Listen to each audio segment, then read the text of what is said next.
Russia has tested many ballistic missiles before, but the test it did last week was unique. Oreshnik, an intermediate-range ballistic missile, was fired from Kapustin Yar, a military test facility in Russia's Astrakhan region. It took just 15 minutes to hit its target, Dnipro in Ukraine, and in the process gained a maximum speed of over 13,000 kilometers per hour. There was a glass ceiling. The glass ceiling was that every country had strategic weapons. They were there. Everybody knew. Everybody tested them. Yeah. But nobody actually tested strategic weapons against a specific conventional target inside somebody else's country. Yeah.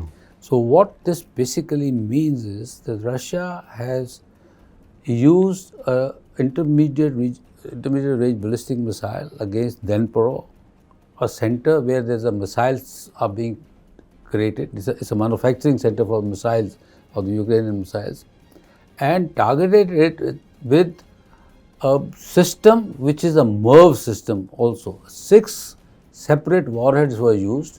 Mm-hmm. So, in effect, they have the first-hand knowledge now what is the kind of effect that can be done in terms of targeting, in terms of the flight of the weapon system, how capable it is, and also the kind of damage that it has done.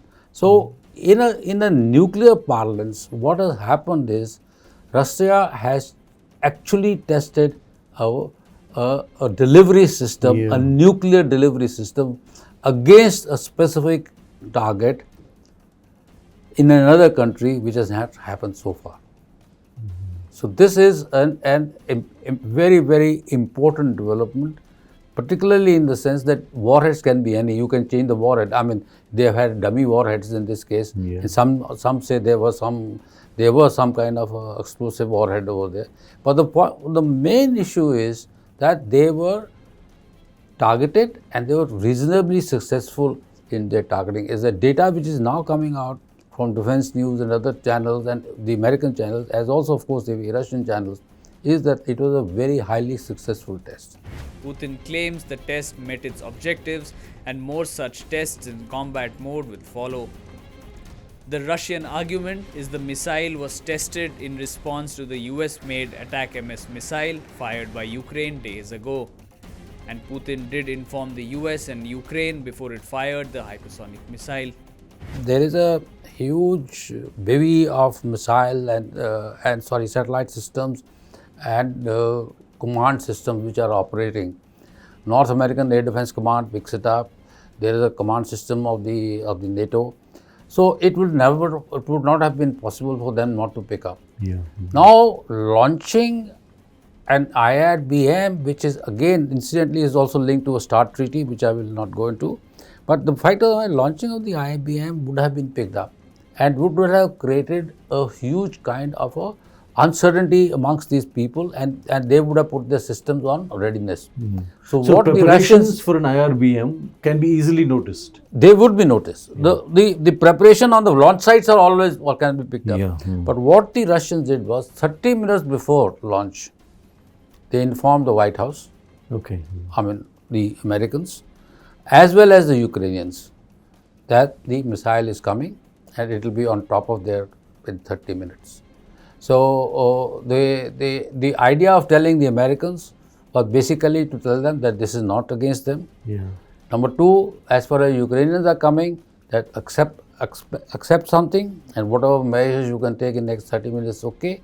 But it's also, they also said that it does not have any specific nuclear warhead.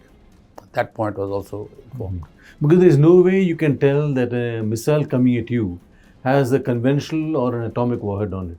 No, sir. It's not possible to know that. Nobody can figure out because the warhead is encased in a casing. Yeah. So, and inside the casing can be a nuclear warhead, can be a conventional warhead, can be anything, bomblets, or there can be no warheads. Like in this case, 3 MIRVs, I'm told, did not have any warhead, and the other 3 had a very low yield warhead. The whole idea was not to cause unacceptable damage. The whole idea was basically to indicate that we have the capacity, we have the capability, as per the new doctrine of Putin, which he is trying to convey to him, is that any attack supported by a nuclear power, although through a non-nuclear power, will get a similar kind of a reaction.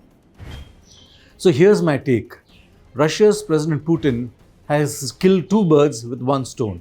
He's developed a new strategic delivery device called the IRBM, and he's tested it on the soil of another country, which is Ukraine. But he's used only a conventional warhead on the missile, so the casualties have been very, very few. We hardly hear of any. But he's destroyed a reported missile facility of the Ukrainians. In the process, he has sent a message, a signal to the Americans that if they continue arming the Ukrainians with long-range missiles, the next time he may arm the missile with a tactical low-yield nuclear warhead that could have greater casualties. And it remains to be seen then what the US will do.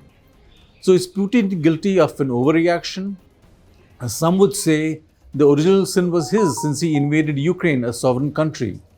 But then he did it with a purpose in mind, since despite his warnings, NATO continued to expand into Ukraine, which would have put NATO right on the borders of Russia. He couldn't afford that. So, the invasion of Ukraine. Now, this is not to say that we are on Putin's side, but it's a point to remember and something to reflect upon. That's me. That's all you have from me, Surya Gangadharan, for StratNewsGlobal.